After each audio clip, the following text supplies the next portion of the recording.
No paddock, a discussão continua sobre o futuro da Ferrari e a direção técnica a ser tomada em vista do novo ciclo regulatório. Juan Pablo Montoya, um dos mais críticos, não mede palavras. De acordo com o ex-piloto colombiano, a Ferrari deveria parar de construir o carro para Charles Leclerc e começar a fazê-lo para Lewis Hamilton. Se você gosta dos vídeos, deixe seu like, vamos começar agora. Apesar do Monegasco estar disputando o que, segundo o próprio Frederic Vasseur, é a sua melhor temporada na Fórmula 1, muitas vezes pilotando além dos limites de um SF25 tecnicamente deficiente, Montoya expressou uma posição clara durante seu podcast Montoya S, produzido pela AS Colômbia. No momento, a Ferrari não está focada no US, mas para serem competitivos em 2025, precisam desenvolver o próximo carro, considerando principalmente suas necessidades, não as de Charles, os monopostos adequados para Leclerc. Talvez eles ganhem algumas corridas, mas não te trazem um mundial. Montoya insiste no valor da experiência de Hamilton, destacando que, com um carro competitivo, o 7 vezes campeão consegue encontrar rapidamente a direção certa para o desenvolvimento. Graças à sua capacidade de leitura técnica e à clareza nas indicações à equipe, Lewis sabe exatamente o que é necessário para melhorar um carro, ele acrescentou. Mas também levantou uma dúvida sobre o ambiente interno de Maranello. É um ambiente político complexo que provavelmente surpreendeu Hamilton. Ele pensava que na Ferrari tudo seria feito conforme seus desejos, por quem ele é e pelo que representa. Mas o ego das pessoas é sempre um fator complicado de gerenciar. Portanto, a conclusão é clara: se a Ferrari realmente quer voltar a lutar pelo título, não pode se permitir outro desenvolvimento neutro. Camponetta precisa fazer uma escolha, e para Montoya, essa escolha é Hamilton. Mattia Binotto voltou a falar sobre a Ferrari e mais uma vez não escolheu meias medidas após mais de 30 anos dentro da escuderia. O ex-chefe de equipe comentou com frieza a atual situação de Maranello e a chegada de Lewis Hamilton, deixando a entender que para ele essa escolha não representa uma jogada estrategicamente sensata para o futuro. Binotto foi chefe de equipe e diretor técnico da Ferrari de 2019 a 2022 com uma abordagem altamente centralizadora. Uma gestão com momentos de crescimento, mas também com escolhas técnicas e políticas muitas vezes polêmicas. Com um projeto que já produziu resultados interessantes em 2025, comparado aos apenas 4 pontos obtidos em 2024. A escuderia suíça já quadruplicou a pontuação após apenas 9 corridas, mostrando sinais concretos de progresso operacional, especialmente nos pitstops e na gestão da corrida. Em paralelo, Binotto observa de longe o que acontece em Maranello e não poupa críticas. Ele declarou abertamente que nunca contrataria Hamilton, considerando-o um piloto com uma carreira extraordinária, mas agora em declínio. É tarde demais, ele insinuou. Teria sido muito útil anos atrás, hoje é uma escolha simbólica, não funcional. E sua posição se tornou ainda mais clara após o que aconteceu no Grande Prêmio da Espanha.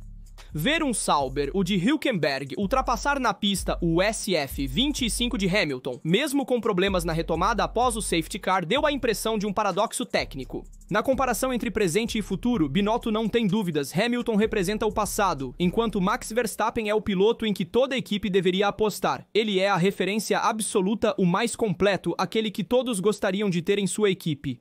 Ele reiterou, sublinhando implicitamente que a Ferrari deveria se concentrar em um projeto de longo prazo com um líder jovem e tecnicamente incisivo. No entanto, ao contrário de outros ex-Ferrari que preferiram não comentar publicamente após a saída de Maranello, como Alisson Costa ou Stella Binotto, ele sempre manteve um relacionamento direto e crítico com o mundo Ferrari. Talvez porque a separação não foi pacífica ou talvez porque ele ainda tem algo a dizer. A Audi se prepara para estrear em 2026, aproveitando as novas regras para reduzir a diferença técnica com as equipes mais estabelecidas. Binotto demonstra que a experiência acumulada em Maranello pode ser útil em outros contextos. E enquanto Hamilton ainda busca se adaptar a uma SF25 que parece não se adequar ao seu estilo, o ex-engenheiro da roça envia uma mensagem clara. São necessárias novas ideias, mas também as pessoas certas no momento certo. E segundo ele, Hamilton já superou esse momento. A estreia de Lewis Hamilton na Ferrari segue sendo um dos assuntos mais comentados no paddock após as primeiras 9 corridas de 2025. O 7 vezes campeão ainda tem dificuldade em se adaptar a um SF25, que parece distante de seu estilo de condução ideal. Mas há quem, como Carlos Sainz, conheça bem as dinâmicas internas em Maranello e quis defender seu ex-rival de boxe. Em uma entrevista concedida ao Mundo Deportivo, o espanhol, hoje piloto da Williams, quis deixar claro o quão complexo é, até mesmo para os grandes campeões, se integrar rapidamente em uma nova equipe. Mudar de equipe nunca é simples. Fiz isso 5 vezes na minha carreira e sempre tive que lutar contra a ideia de que um piloto deve ser imediatamente competitivo. As expectativas são altas, mas a realidade é outra. Sainz mencionou casos como Daniel Ricciardo na Renault e McLaren, onde as dificuldades de adaptação foram subestimadas, assim como ocorre com Hamilton atualmente. Não se trata de encontrar desculpas, mas de interpretar corretamente um processo que requer tempo, conhecimento do meio e total sintonia com o ambiente técnico. Agora que até um 7 vezes campeão do mundo está tendo dificuldades, talvez muitos comecem a entender o que eu já dizia anos atrás falando sobre minha própria experiência pessoal. Sainz voltou a 2022, ano em que teve dificuldades com o novo regulamento técnico introduzido na Fórmula 1. As primeiras corridas foram difíceis. O estilo de condução agressivo na entrada da curva, caracterizado por um uso decidido do freio e do volante, não combinava com a frente da Ferrari, mas depois ele encontrou a chave. No meio da temporada, eu encontrei o equilíbrio em Pola, Silverstone, Austin, Spa. Em 2023, eu venci corridas. A diferença é a capacidade de se adaptar mesmo quando o carro não está a seu favor. Sainz então explicou como ele prefere instintivamente um carro de corrida estável. Sua direção natural produz muito sobreesterço e isso se amplifica com uma frente muito reativa. Se o carro for estável, acelero imediatamente. Mas se for nervoso, levo mais tempo, porém ainda chego lá. Isso aconteceu com a Ferrari 2022. No começo, era o oposto do meu estilo, mas no final consegui aproveitá-lo muito bem. E essa, eu acredito, é a prova mais concreta de quanto um piloto pode crescer. Entre os carros que mais apreciou em sua carreira, Sainz mencionou com carinho a McLaren, com a qual estreou em 2019, e a Ferrari de 2021. Nos dois casos, a conexão foi instantânea. Mas, justamente por isso, ele considera um valor agregado ter conseguido se apresentar bem mesmo com carros de corrida mais difíceis de interpretar. Enquanto Hamilton ainda busca o equilíbrio com sua nova Ferrari, a mensagem de Sainz é clara: a adaptação é um processo técnico e mental que não pode ser ignorado. E se até um campeão como Lewis leva tempo, então talvez seja o próprio sistema que precisa recalibrar as expectativas. O começo da temporada 2025 de Lewis Hamilton na Ferrari está sendo bem mais difícil do que o esperado. Após 12 anos na Mercedes e 6 títulos mundiais conquistados com a equipe de Brackley, o heptacampeão agora enfrenta um dos momentos mais delicados de sua carreira. A adaptação tem um contexto técnico e organizacional completamente diferente.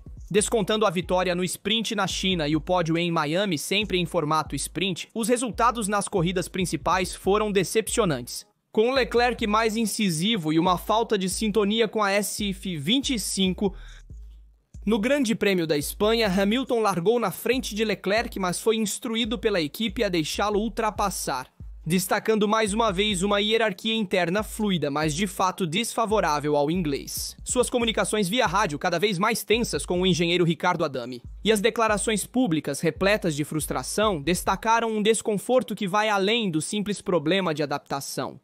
A transição de líder de equipe absoluto para uma figura em busca de equilíbrio técnico e ambiental nunca é simples, nem mesmo para um 7 vezes campeão do mundo. David Coulthard, ex-companheiro de equipe de Mika Häkkinen e piloto da McLaren durante grande parte de sua carreira, comentou a situação com clareza durante uma participação no Channel 4. O escocês reconheceu as dificuldades enfrentadas por Hamilton em seu primeiro ano na equipe vermelha, mas também viu sinais positivos em sua performance em Barcelona. Inicialmente sem ritmo, mas no meio da corrida começou a rodar nos mesmos tempos de Leclerc. Foi lá que ele parecia finalmente estar ganhando um pouco de confiança com o carro. Segundo Coulthard, o problema está ligado a um processo de adaptação ainda em curso, ficando mais complexo. Da transição de um ambiente extremamente estruturado como a Mercedes para um mais complexo como a Ferrari.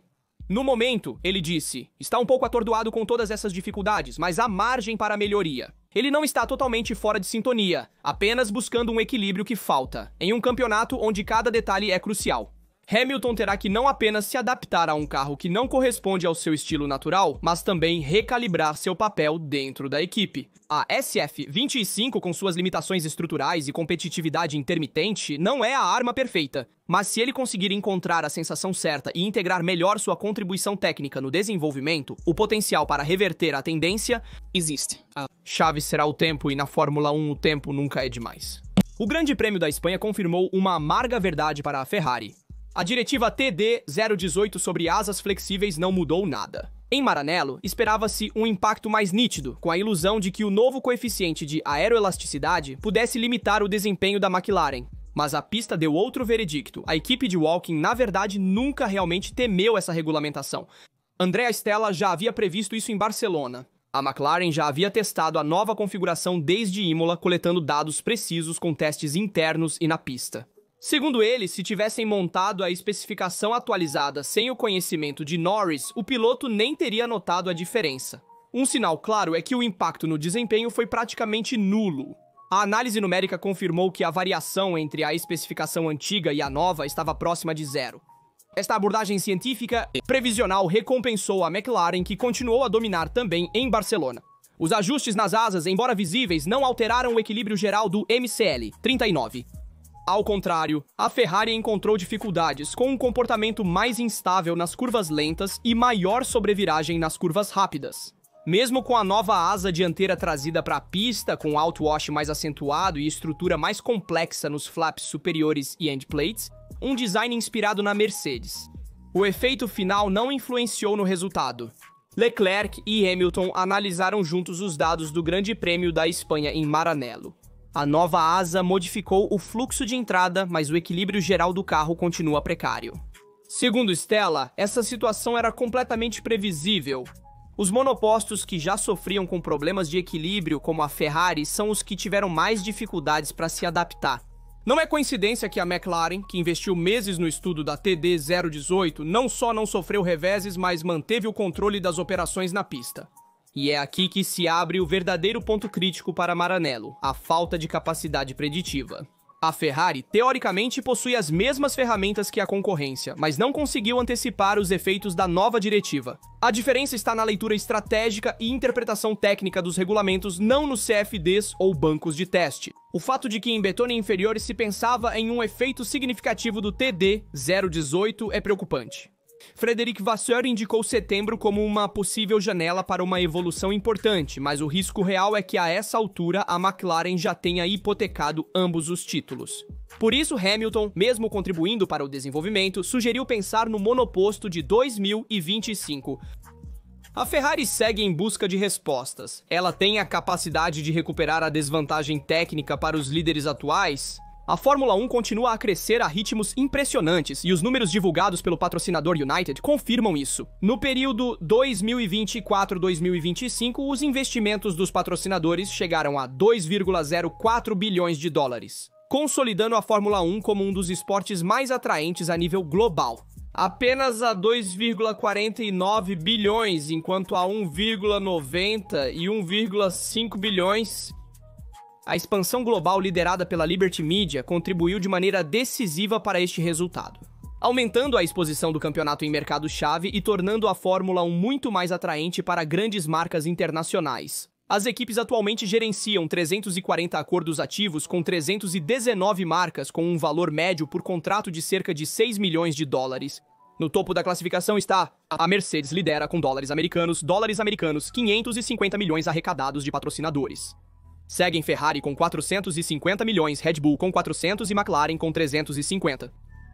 Os contratos mais relevantes são Petronas Mercedes de 90 milhões de dólares, Oracle Red Bull a 80, HP Ferrari a 75 e Ineos Mercedes a 65. Os setores mais envolvidos são tecnologia e serviços financeiros nessa ordem. Um capítulo interessante diz respeito à monetização dos espaços físicos nos veículos e nos macacões.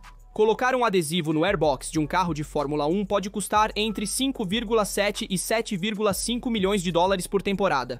As laterais do carro variam de 5,3 a 6,4 milhões. No que diz respeito aos pilotos, uma marca que aparece no peito de um macacão gasta entre 1,4 e 1,6 milhões de dólares. No front social, Lewis Hamilton continua sendo o rei do engajamento com mais de 55 milhões de seguidores. Atrás dele está Charles Leclerc, com 28,8 milhões, e Max Verstappen, com 21 milhões.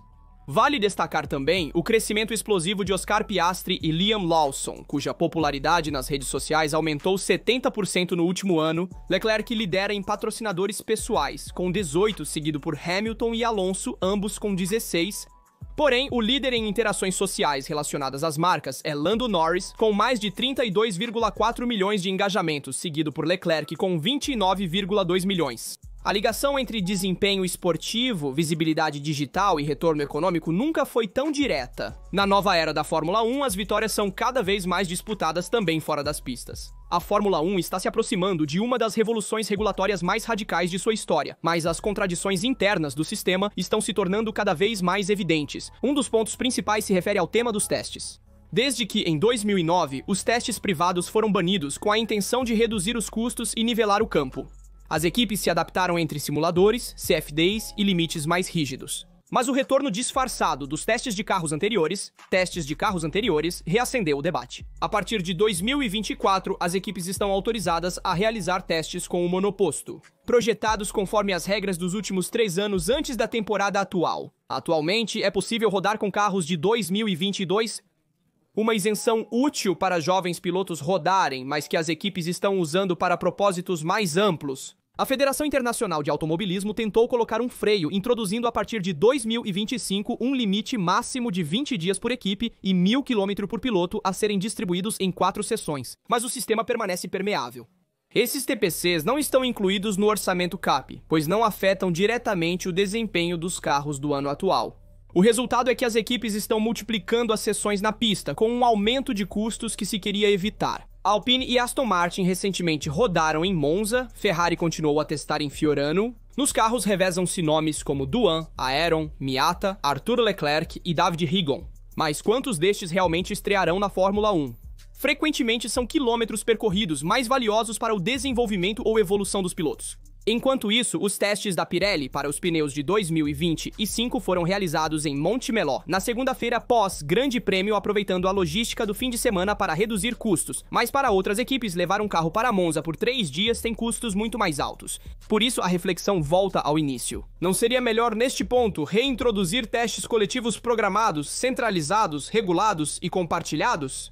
Um número limitado de dias de testes oficiais realizados na Europa após os GPs? Reduziria a pressão logística, permitiria uma eficiência econômica e ofereceria uma vitrine pública para os fãs.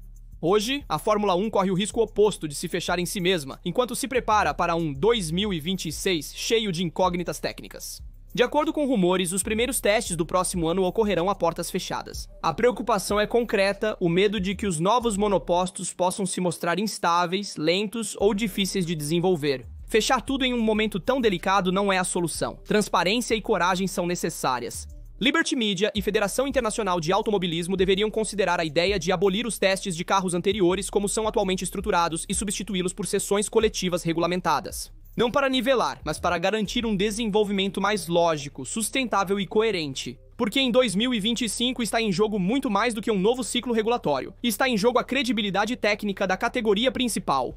O Grande Prêmio da Espanha devolveu um sorriso, embora amargo, a Fernando Alonso diante do público de casa em Barcelona. O bicampeão mundial voltou à zona de pontuação com um 9º lugar, quebrando uma sequência negativa que durava 8 corridas. Um pequeno sinal de despertar em um 2025 até agora complexo para Aston Martin.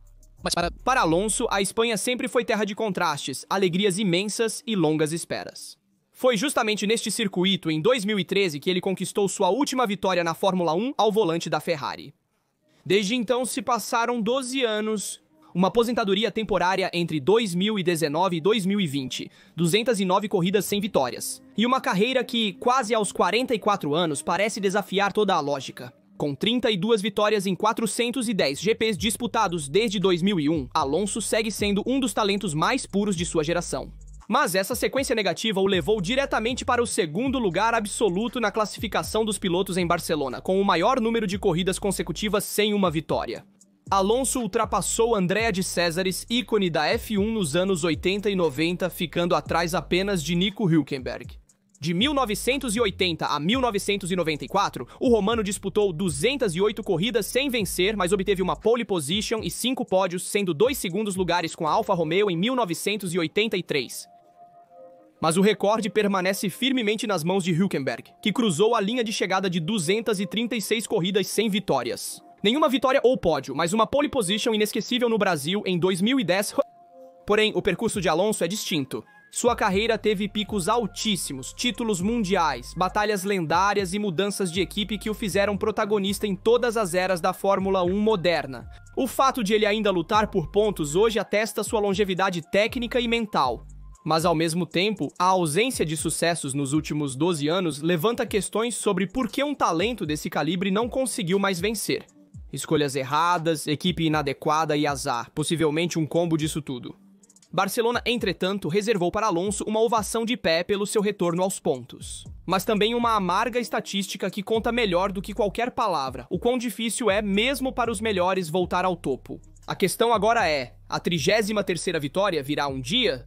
Se você gostou do vídeo, dê like, inscreva-se e ative o sininho para não perder nada. E próximos, comente sua opinião abaixo e até a próxima.